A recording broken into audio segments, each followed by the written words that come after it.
the energy market here, another market that they are pretending could be a free market, and it was owned by the government. It was under the auspices of the nation up until the 90s when it was liberalized. That's another word they use for privatized. Energy firms overcharge by £3.7 billion a year. So back in the 90s when they liberalized it, the theory the politicians pushed on the population, the propaganda, was that profit margins would be about 1.5% because the likes of the supermarkets and Walmart, for example, operate on a profit margin of 2%. So they thought like these guys were going to be super competitive and it was going to reduce to 1.5%. Well, in fact, it's like 5 or 6% profit margin they're operating on because they have these profitable toll booths.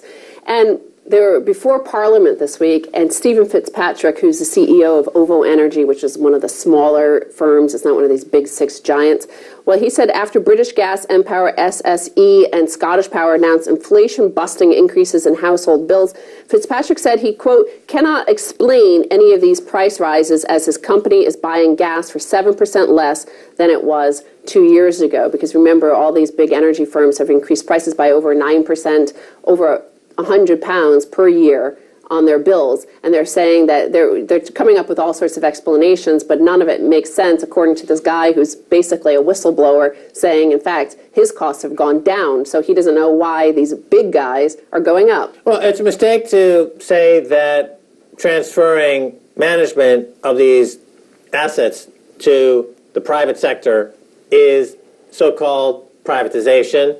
It is the transfer of these assets to a dictatorship and an oligopoly who is then imposing oligopolistic behavior and colluding. Remember those big six energy firms, here's the first crime they're guilty of. It's called collusion.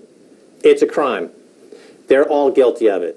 The one you just mentioned, Centrica, the other frickin' energy companies, it's called collusion. It's a crime. They're all guilty of it. And I make that charge without any equivocation whatsoever at all. Well, Max, there's going to be an inquiry to see if that's true, because one of these guys called for an inquiry to see if there was competition, if he, this guy heading us, one of these big six, was competing fairly. And David Cameron seized on that and said, yes, we must have an inquiry. Well, this is where David Cameron's financial illiteracy is important for the dictators that run the energy sector in the UK, because David Cameron can't understand that when prices go up an extraordinarily percentage above any possible inflation metric, and when you have gouging on the scale that you have now in an industry that's been convicted and charged and convicted and paid fines for manipulation, the fact that he needs an inquiry is like somebody needs to help David Cameron find his bottom so that he can wipe himself. That's what he's saying. He's saying, I'm so stupid. I've got to be the stupidest prime minister in the history of Britain. I'm so stupid that I need an inquiry to get Parliament to investigate where my bumhole is because I don't know how to wipe myself.